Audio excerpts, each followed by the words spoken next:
Hi, I'm Melissa. It's January the 17th. I don't know when I am, but I know where I am. We're in the greenhouse. Look over there. The very reason why I wear headphones in the greenhouse. We've got the blue tits above, and I keep getting distracted.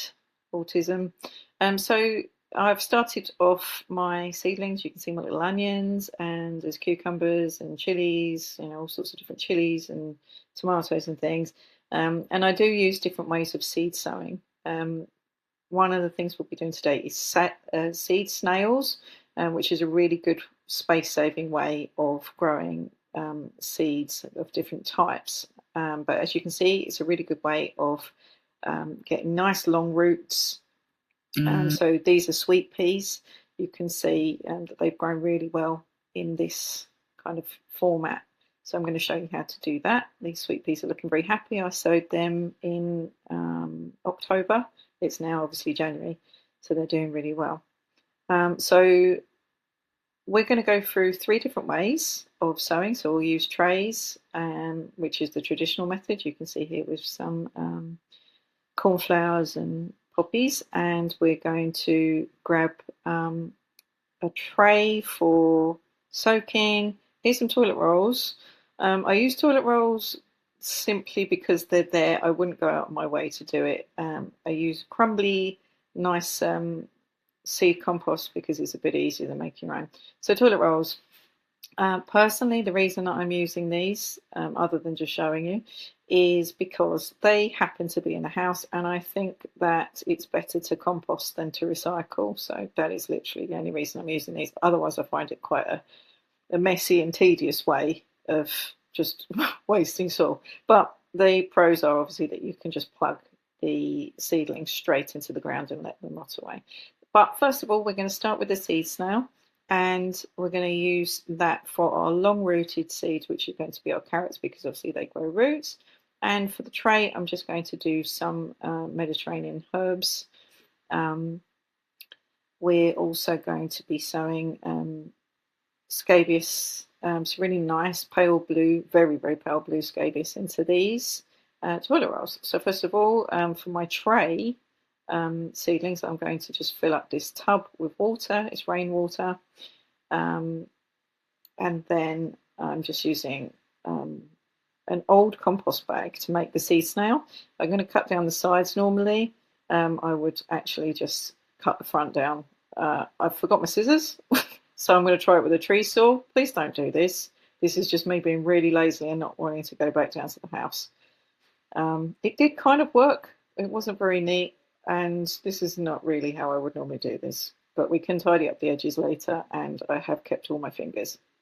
So we flatten this out, and what we're going to do is basically mimic what conditions a carrot would really like to grow in, which is completely uninterrupted. So we're going to put some nice seed compost in there, nice and lightly. Keep those air pockets because the roots love that. And then just lightly pat it down so that it's an inch thick for the roots to run down into. And that just stops your carrots' roots forking. But it also means that once the carrots have grown, the little seedlings, they're going to be very easy to separate out and prick out without disturbing. Now, obviously, I've given it a bit of a water so that I'm not going to dislodge the soil once we get the seeds in there. I don't really like to water seeds after I've sown them because they can displace. So we just roll that up like a cake, and I'm going to cut this top off, but first I need to just tape around the sides. So I've taped around the sides with some gaffer tape, just tidied up the top. I've put it into the bottom of a pop bottle, and the top just goes back on, and that's a nice little propagator there. You might have noticed that I'm also over sowing here, and that's because it's actually quite easy in this method to prick out the seedlings without damaging the roots, which is why it's also a good technique for parsnips, sweet peas, as you saw. Anything that has long roots, you can see they go right down into the soil. And a little word on vermiculite. It is not the most eco-friendly thing to do. I do have some here that I use. I'm just literally using this because you can kind of see the contrast but otherwise compost or worm casts are great. Now this is the scabious seed, which I actually didn't realise I hadn't been filming. So here it is. You can kind of see me pushing one in here, just so it's got seed contact, and then the vermiculite is going back on again, just to give that a little bit of coverage. Now we're onto the herbs in the seed tray, and the reason that I use the immersion method of soaking is it just stops these tiny little seeds getting away. If you use a watering can, they're likely to just wash to the sides, and then obviously they're losing their distance from each other.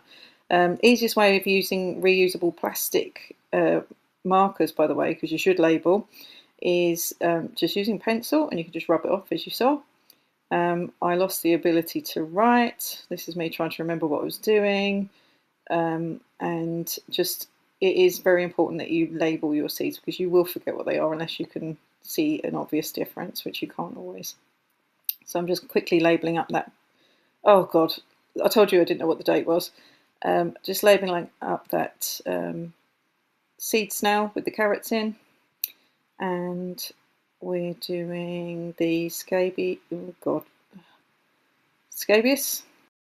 Oh, Jesus Christ, I'm illiterate. It's scabiosa, not scabiosa. Anyway, so we get these all labelled up, and then we're going to move on to the little herb tray with the tiny little seeds. So again, I am over sowing because I do that.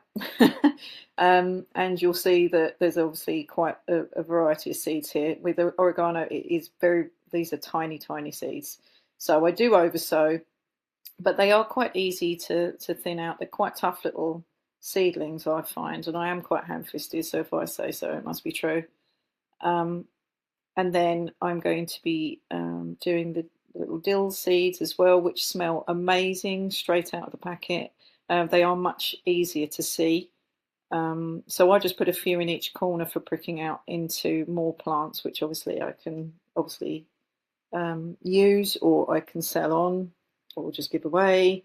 And then these just are going to need a little gentle tamping down. So I use the end of my little desk brush, which I normally use for cleaning the bench when I'm finished making a mess. But you can just see I'm just lightly tamping so that the seeds have got contact with that compost, but not so hard that we're going to lose the air pockets.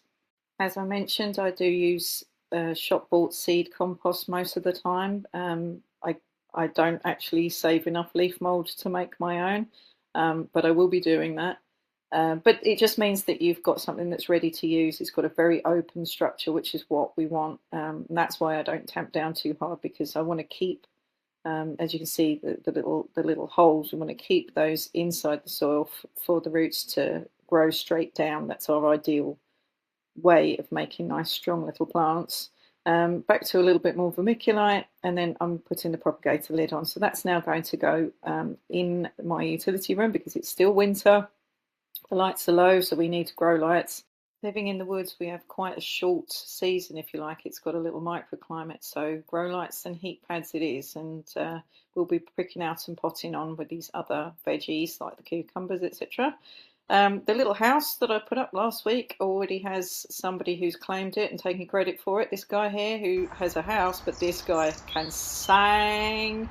So let's see who Mrs. Bosch chooses and who she actually moves into that nest with. See you next time.